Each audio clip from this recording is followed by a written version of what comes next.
Alright, hey guys, so today we're going to learn about Socrates. So pretty much, he's a great old philosopher.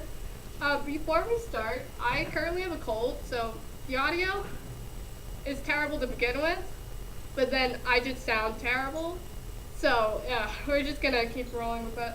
If you can't understand anything I'm saying, I'm going to include a transcription somewhere. Yeah, so pretty much, we're going to be talking about Socrates today, and his legal and philosophical influence on not only modern day people, but people in general, and like our evolution as people.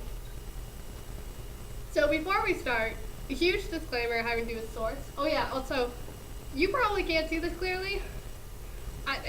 My laptop's terrible for video, but I will be including a link to this PowerPoint down below also. Like after the transcription, no, before the transcription. So, pretty much, the disclaimer with this, anything having to do with Socrates, he just refused to write anything down. So pretty much, everything that researchers have ever gotten from him, or like off of him, is from either his student Plato, or his partner Xenophon. So like, it's from their perspective, not his. So we really get to know Socrates from a different angle as how he treated people instead of how he thinks he treats people. So a quick biography upon Socrates. He was born 470 before Common Era in Athens, Greece, which I'll show you where it is in one of the next slides. And he was born to a stonemason / sculptor who was his father, and then his mother was a midwife. So pretty much his family was not considered noble, which pretty much means that they weren't rich, but also they weren't poor. So he only got a normal standard education for people in Greece at that time. So he ended up learning his father's craft, which is sculpting. He did that for many, many years until he discovered philosophy and became passionate about philosophy, and then he took that up. He's known as the father of the Western philosophy, because he taught Plato, who ended up teaching Aristotle, who ended up tutoring Alexander the Great. So it's just the domino effect of its impact on people. Because if we didn't have Socrates, Plato, Aristotle, and Alexander the Great, they would all think so much differently because they would have had its impact on them. So, and then, of course, he died in 399 before Common Era, because he was executed by hemlock poisoning. So this plant right here is hemlock, like in its natural form, like it's the hemlock flower. Yeah. So context, that's important, because one of the major things which we have to look at whenever we're researching anything is context. Why did they think this way? Why was it an issue? Why did the people take it as they did? So you're probably like, hey, where's Athens? It's right there. See it? That's Athens. It's in Greece. I don't know what else to go off about that. So that's where Athens is. And then when such the cultural impact of what Socrates did. So at this time, it was right after Athens, Greece. They were all pretty much embarrassingly defeated by the Sparta in a certain war. And so with that, they were clinging on to physical attractiveness. They were clinging on to wealth. They did not want to let go of these certain objects. They were very materialistic because that's all they had left. And they were also clinging on to past glories. And they were trying to move on from it, but they really couldn't. So with that, what Socrates was doing was not acceptable. He was trying to change the way that they think, trying to make it so that intelligence is the most beautiful characteristic someone can have. And so with that, many people doubted their identities and their place in the world. So Socrates, if he were here right now, he would have had a much bigger impact on society. However, right then, he was just thrown away. No one really cared. So what was his philosophy?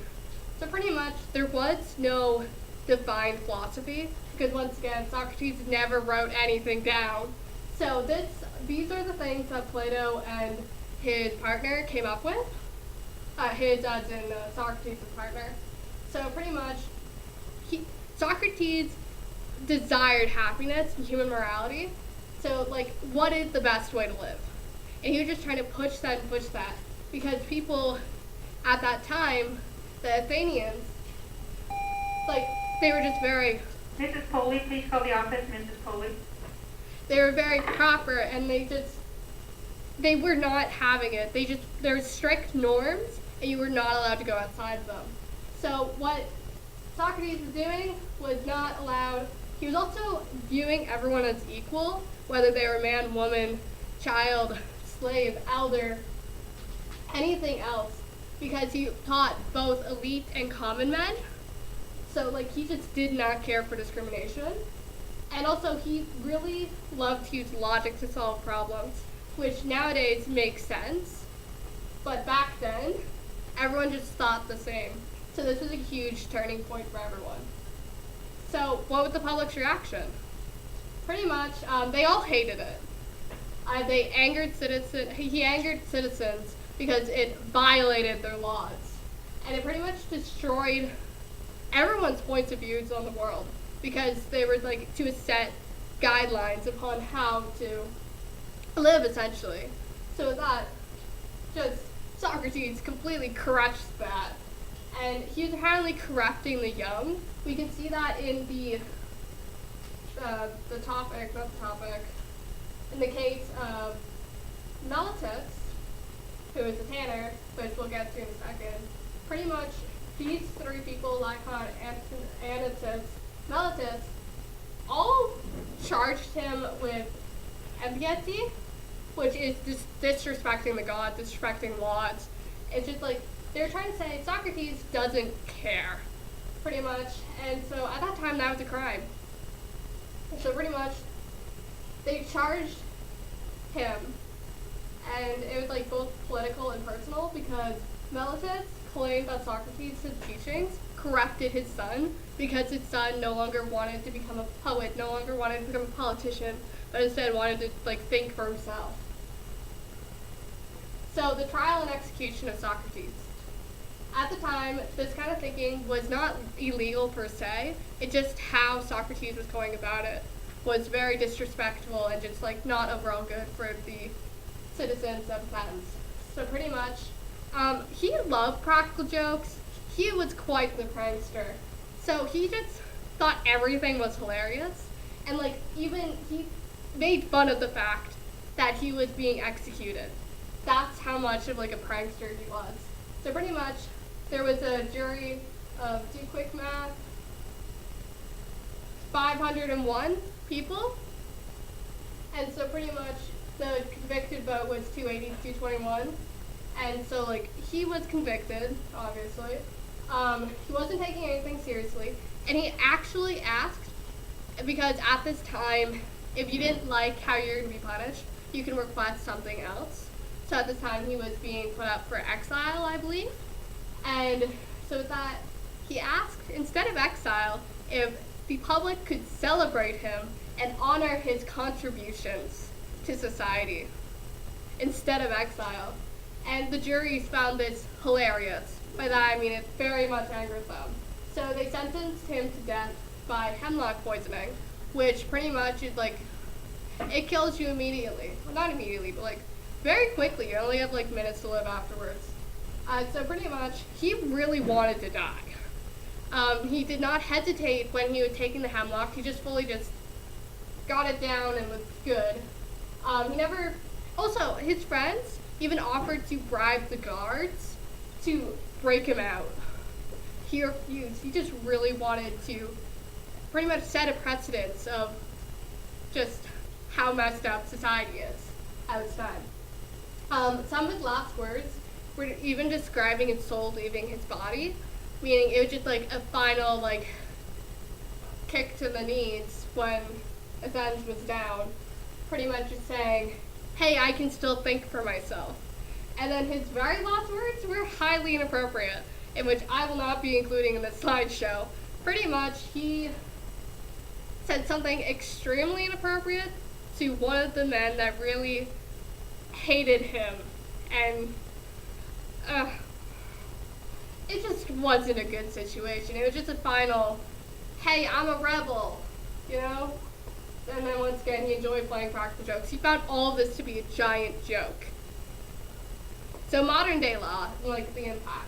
So you know our Canadian Charter of Rights and Freedoms? Well, obviously, Socrates is from Greece, but it still impacted the Canadian Charter of Rights and Freedoms. For instance, now we have fundamental rights. We now have the right freedom of speech, we have the freedom of religion, freedom of association, and freedom of peaceful assembly, meaning that we can all think for ourselves, we can do things for ourselves. And then, of course, we have our first legal right, which is we have the right to life, liberty, and security of a person. And pretty much, with Socrates, he just believed in human morality, and we should all think for ourselves. And now we have the freedom to do so because of him. Also, one of the things in which, looking back on, was not okay in this situation was Socrates was not tried fairly. He did not really get a say in anything, and he was just tried unjustly. And also, it was just a terrible situation to begin with.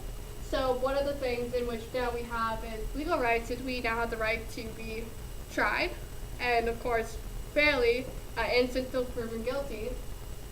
And now, he just makes it so that we can, we have the freedom to think for ourselves and look for the goodness and virtues in life.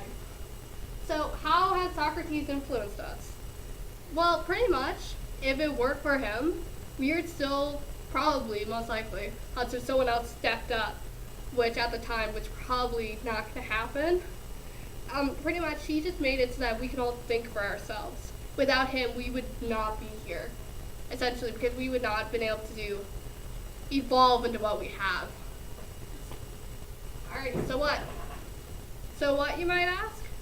Socrates had made a giant impact on, everyone's lives. And through the domino effect of Plato, Aristotle, Alexander the Great, we are now free. And it's all because of Socrates. Or mostly because of Socrates. We're not going to give him all the credit. He did a lot of good for this society, all the world. And if it weren't for him, we wouldn't be where we are. So, thanks for watching. If you have any questions, feel free to ask me. Or not, cool.